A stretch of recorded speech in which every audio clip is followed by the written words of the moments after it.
এই ভিডিওটা আমরা আপনাদের ইনফরমেশনের জন্য বানাচ্ছি, যারা যারা আসলে এটা করে ওরা কীভাবে করে, কী কী পদ্ধতি তারা ফলো করে, কী কী পদ্ধতিতে তারা রোমেনিয়া থেকে অস্ট্রিয়া যায়। রোমেনিয়াতে কোনোভাবে ওরা যায় হাঙ্গারিতে। হাঙ্গারিতে দুটি শহর আছে, একত্র হয়ে ওইখানে ওরা 15 দিন 20 দিন, মাঝে মাঝে আরও বেশি ওয়েট করে, আরও কম ওয়েট করে। দুজন থাকে ব্যাক ডালায়, তিনজন থাকে নর্মাল সিটসগুলো যেগুলো পিছনে। ক্রস করার সময় পিছনে ব্যাক ডালায় ওরা চলে যায় 3টা লোক, ঠিক আছে। তো বেসিক্যালি 10-15 মিনিট কোনো শব্দ করা যাবে না, চুপচাপ থাকে বর্ডার ক্রস করার জন্য। তো যারা আসলে ধরা পড়ে আপনারা এখানে দেখতে পাচ্ছেন, এই 5জনকে রিসেন্টলি কিন্তু পুলিশ ধরেছে। Are not only that, it depends, এক এক দালাল এক এক রকম চার্জ করে। এখানে আপনারা দেখবেন ফ্রান্সের পুলিশরা কীভাবে ওদেরকে ধরছে। আসসালামু আলাইকুম, আমি ইন্তিশার, আর আজকে আমাদের সাথে আছে ইহরাম। আজকে আমরা কথা বলবো তাদেরকে নিয়ে যারা রোমেনিয়ার থেকে অস্ট্রিয়া ইলিগালভাবে ওরা যাচ্ছে। এখন এই ভিডিওটা অবশ্যই আমরা প্রমোট করতেছি না, আপনাদেরকে এনকারেজ করছি না যে আপনারা ইলিগালভাবে এই রোমেনিয়ার থেকে অস্ট্রিয়া যান অথবা এক দেশ থেকে আরেক দেশে ইলিগালভাবে যান, গেম দিয়ে যান, এটা আমরা অবশ্যই প্রমোট করছি না। কিন্তু এই ভিডিওটা আমরা আপনাদের ইনফরমেশনের জন্য বানাচ্ছি, যারা যারা আসলে এটা করে ওরা কীভাবে করে, কী কী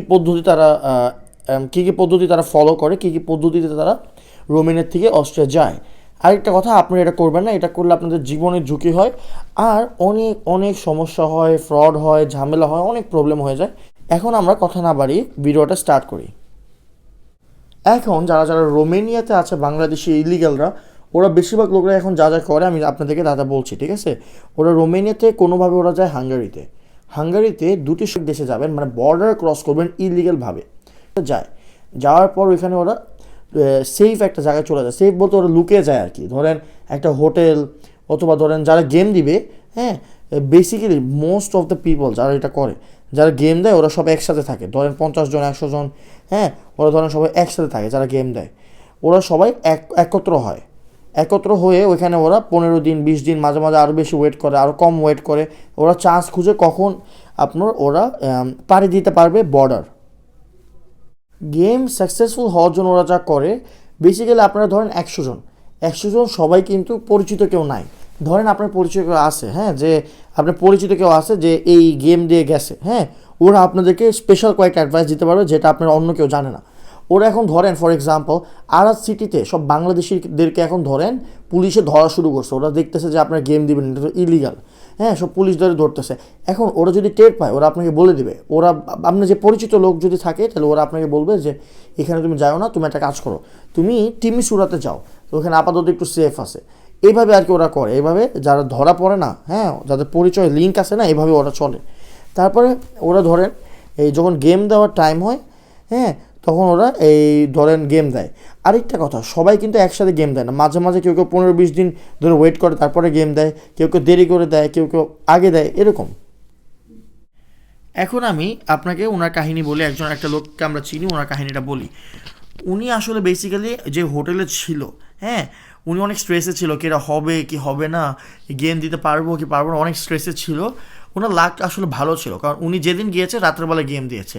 এখন অনেকজন আসলে ডিপ্রেসড হয়ে যায় ওখানে, যে 15 দিন 20 দিন হয়ে গেছে এখন দিতে পারতেছি না, এটা বলে আর কি ট্রাই কম করে। উনি যা করছে, উনি সজাগ ছিল আসলে, হ্যাঁ, উনি আর বাকি 4 জন, ঠিক আছে, টোটাল ওরা 5 জন ছিল। এই 5 জন ওরা সজাগ ছিল। এখন উনি যা করেছে, রাত্রেবেলা রাত 1টা-2টার সময় ওদের হোটেলের নিচে ট্যাক্সি আসে। ওই ট্যাক্সিগুলো ওরা বসে, হ্যাঁ, ট্যাক্সিগুলো কীভাবে বসে বলি। 2জন থাকে ব্যাকডালায়, হ্যাঁ, 2জন থাকে ব্যাকডালায়, 3জন থাকে নর্মাল সিটসগুলো যেগুলো পিছনে, আর মানে নর্মাল সিটস পিছনের সিট, আর একজন থাকে সামনে। তো এইভাবে ওরা আপনার বর্ডারের কাছাকাছি যায়। এখন যখন ওরা বর্ডারটা ক্রস করবে, বর্ডার ক্রস করার সময় পিছনে বেসিক্যালি 10-15 মিনিট কোনো শব্দ করা যাবে না, চুপচাপ থাকে বর্ডার ক্রস করার জন্য। হ্যাঁ, 10-15 মিনিট ওরা ধরেন আপনার গাড়ির ব্যাকডালায় থাকে। তারপর যখন বর্ডার ক্রস হয়ে যায়, তারপর তো মানে ওরা গেম সাকসেসফুল হয়ে যায়। এইটা হলো যারা সাকসেসফুলি পার হতে পারে। কিন্তু যারা আসলে ধরা পড়ে আপনারা এখানে দেখতে পাচ্ছেন, এই 5জনকে রিসেন্টলি কিন্তু পুলিশ ধরেছে। আর নট অনলি দ্যাট, আপনারা দেখেন পুলিশ কিন্তু 24/7 ওরা নজরদারি করে। এই দেখেন এখানে আবার কিন্তু দেখেন রাত্রেবেলা কেউ কেউ জানে না এটা, যে সারা রাত ওরা পুলিশ আর কি পেট্রোল করে। তো ওরা হেঁটে পার হতে যেয়ে ওরাও ধরা পড়েছে। এখন যাদের যাদের লাক ভালো তারা তো পাস হয়ে যায়, আর যাদের যাদের লাক খারাপ আপনারা মাত্র দেখলেন ওরা কিন্তু পুলিশের কাছে ধরা পড়ে, আর অনেকজন হাত পা ভেঙে যায়, অনেক ব্যথা পায়, এরপরে কেউ কেউ মারা যায়। উনি বসনিয়াতে বর্ডার ক্রস করা ট্রাই করেছিল, তো ওইখানে বরফ ছিল আর রাত্রেবেলা ছিল, তো উনি পিছলে পড়ে যায় আর তারপর উনি ধরা পড়ে পুলিশের কাছে। আর পুলিশ যখন ওনাকে পায়ে বাড়ি দেয় লাঠি দিয়ে, পরে ওনার পা ভেঙে যায়। তো এখন উনি এখনও কিন্তু বসনিয়ার ক্যাম্পে আছে, ওদের পুলিশ ওকে ধরে উনি যেখানে ছিল ওই ক্যাম্পে ওনাকে ফেরত পাঠিয়ে দিয়েছে। এখন উনি 2 বছর ধরে ওই ক্যাম্পে আছে।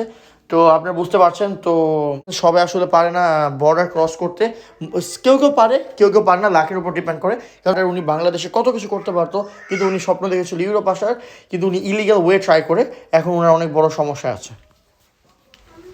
তারপর যখন বর্ডার ক্রস হয়ে যায় তারপর তো মানে ওরা গেম সাকসেসফুল হয়ে যায়, তারপরে ওরা যা করে সেটা আমি আপনাদেরকে বলতেছি। এখন ওরা যা করে, ওরা যখন ওরা চলে যাবে, ধরেন হাঙ্গারির থেকে ওরা যখন বের হয়ে যায়, বের হওয়ার পর ওরা একটা সেফ জায়গায় যায়, একটা সেফ মানে একটু দূরে যায়, ভালো একটা সুন্দর একটু দূরে যায় বর্ডার থেকে, যেয়ে ওরা আবার এই ধরেন ট্যাক্সি সিটে বসে কমফোর্টেবলি 1-2টা ট্যাক্সি যতগুলো লাগে এভাবে ট্যাক্সি নিয়ে ধীরে সুস্থে, তখন ওরা নর্মাল মানুষদের দেখে মনে হয় ওরা ওইখানেই থাকে, এই একটা ভাব ধরে ওরা নর্মালি চলতে থাকে, বুঝতেছেন? তখন আর ওরা ব্যাগডালা থাকে না, তাহলে ওদের ঝামেলাটা আর হয় না। এখন আমরা বলবো টাকার কথা, কত টাকা খরচ হয় যদি এইভাবে কেউ আসে। তো এরকম পথে আসলে আপনাদের যারা আসে ওদের খরচ হয় 3 লক্ষ, 4 লক্ষ, 5 লক্ষ টাকা, ইট ডিপেন্ডস, এক এক দালাল এক এক রকম চার্জ করে।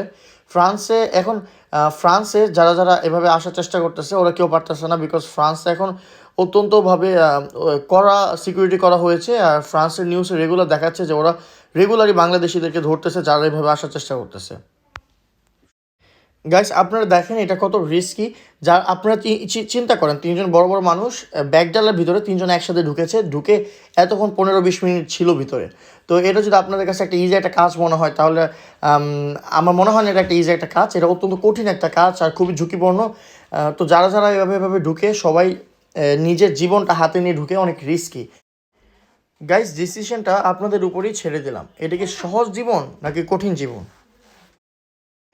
এই যে আপনারা এই ভিডিওটা দেখতে পাচ্ছেন এখানে, এই ভিডিওটা আমরা কিন্তু খুবই রিসেন্টলি ইনশাআল্লাহ পোস্ট করবো আমাদের চ্যানেলে। এখানে আপনারা দেখবেন ফ্রান্সের পুলিশরা কীভাবে ওদেরকে ধরছে। আজকে ভিডিওটা এতটুকু, ভালো লেগে থাকলে লাইক, কমেন্ট, শেয়ার, সাবস্ক্রাইব করবেন। আবার দেখা হবে আরেকদিন আরেকটা ভিডিও নিয়ে। আমার ইনস্টাগ্রাম হলো ইন্টিশার_ইহিরাম_vlogs, আর ইহিরামের ইনস্টাগ্রাম হলো ইহিরাম_36 ছোটো হাতের একটা টি। আবার দেখা হবে আরেকদিন আরেকটা ভিডিও নিয়ে। আল্লাহ হাফেজ।